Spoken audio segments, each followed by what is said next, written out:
I'll do my best to talk for the next 10 minutes or so about the ritual dimensions of Eastern Christian traditions. And that's a big topic within 10 minutes, but I'll try to give you some points at least toward how I approach the topic and how I understand us to approach it here at St. Ignatius.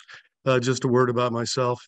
I'm a member of the Orthodox Church of Finland.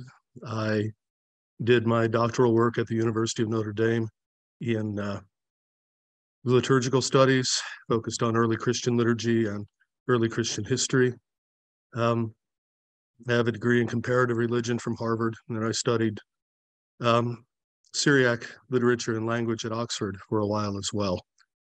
All of this is just to say I've got a lot of different interests, and I continue to have them, particularly in the Eastern Christian liturgical traditions. Now, I suppose the basic question is, why is ritual important? This is a basic question of modernity, I think. One of the features that the anthropologist Mary Douglas claimed about the age we live in, the age of modernity, is that it is anti-ritual in orientation. That is to say, as modernity's critique of revealed authority, whether that be a holy book, a holy minister, a holy institution, came into play. One of the features of that critique as well was the critique of a holy way of practicing, as if there were some, in the terms of that day, in the 18th and early 19th century, the quasi-magical approach to religious practice. In an age of growing rationalism, religion, at least for those who advocated a rationalist approach to religion, came to be seen largely in terms of the life of the mind and ethics, rather than practices which, at least in a Protestant critique of liturgy, were seen as vestiges of a corrupted Christianity that had fallen away from its pure existence prior to the Constantinian peace in the 4th century. Excuse me. That's one approach to Christian ritual practice, to be sure.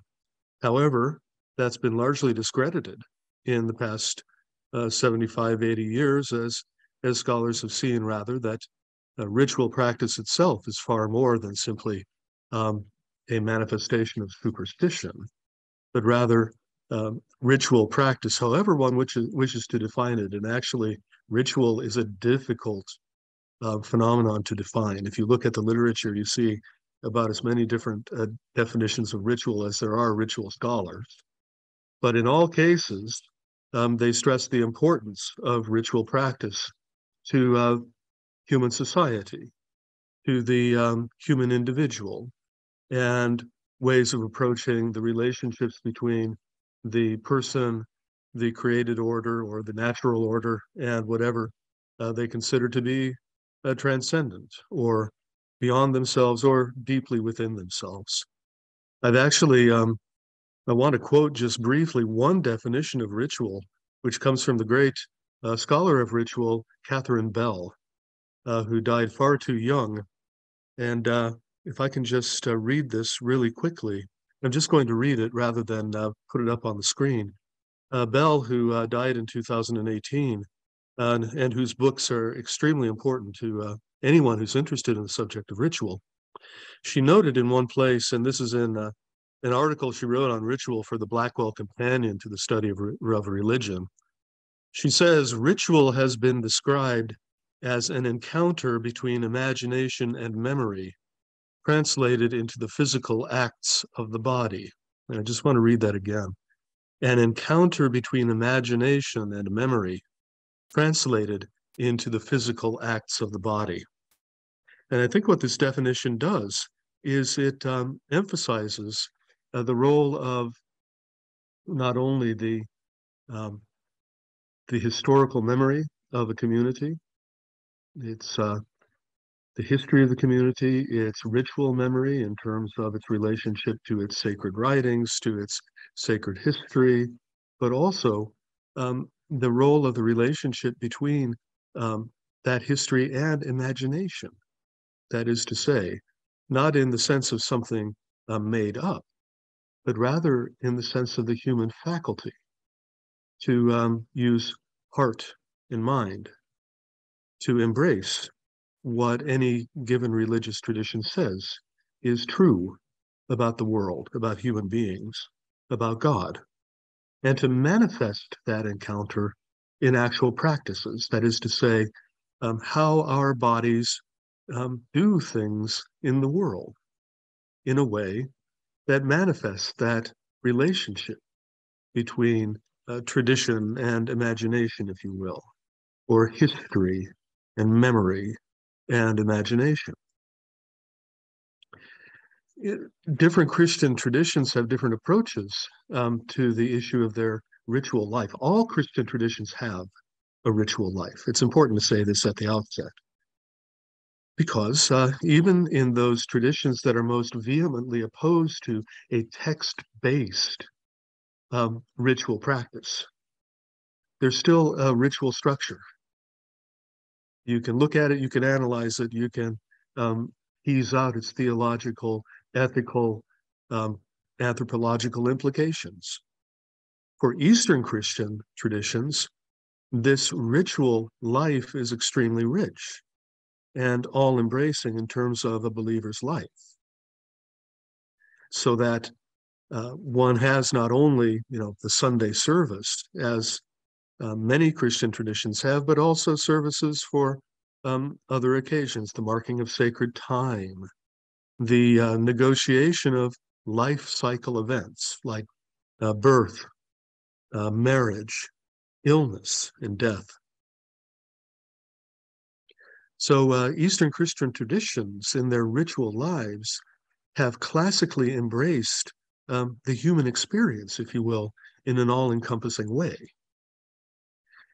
Now, what has happened, however, of course, and this is why I mentioned modernity, is that as Eastern Christian traditions themselves come to live in this era, you want to call it late modernity, what have you, those very ways in which the ritual dimensions of Eastern Christian life have played out, have manifested themselves in previous centuries, have come to change. They've come to experience, as much as any other Christian tradition, the challenges of modern life. And so that Eastern Christians, like other Christians, find themselves negotiating their very identity as modern people, as well as Eastern Christian adherents, believers. And so we find today that there is a tension between holding on to and living out the very rich ritual life of Eastern Christian traditions, while at the same time negotiating that life in the context of the modern world.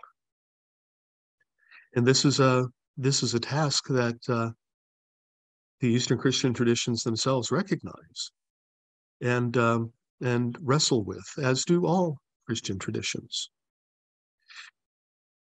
If I may say so, one of the good things about studying at St. Ignatius is that you have the chance to study the various dimensions of the ritual life that's so central to an Eastern Christian understanding of what it means to be a Christian.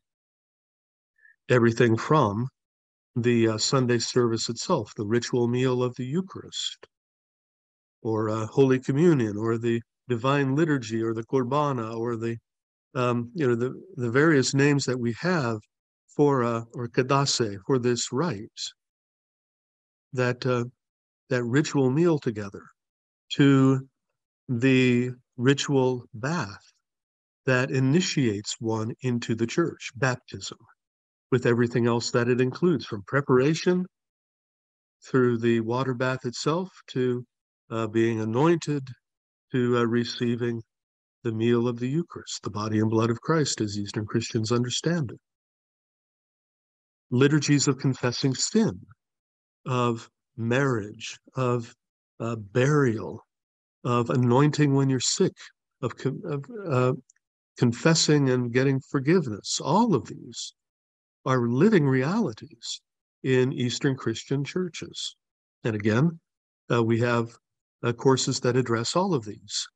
And so you can learn um, the complexities of each tradition's ritual repertoire, if you will, and how the ritual life of Eastern Christians today come to be lived out in our own age.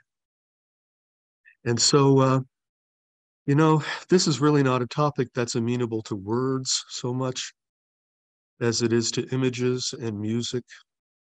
And so I regret not being able to share with you here in this short presentation a wide range of images, and not only beginning with icons, of course, but continuing with architecture and music and the very ways in which Eastern Christian rituals themselves choreograph the movement of human bodies in sacred space. And we could talk about pilgrimage too. But I mean, all of this ultimately has to do with a vision of the world. It's no accident that in the Byzantine tradition, a highly developed symbolism around the very organization of liturgical space developed.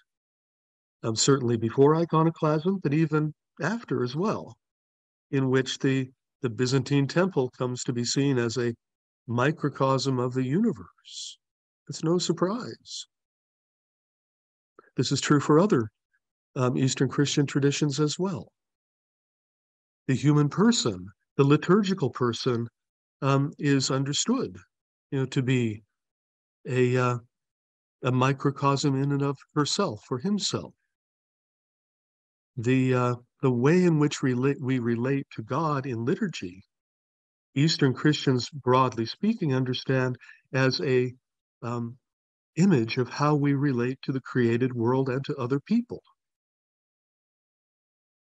So this is why the ritual dimensions of Eastern Christian traditions are so critical to understand. And ultimately, they have to be experienced.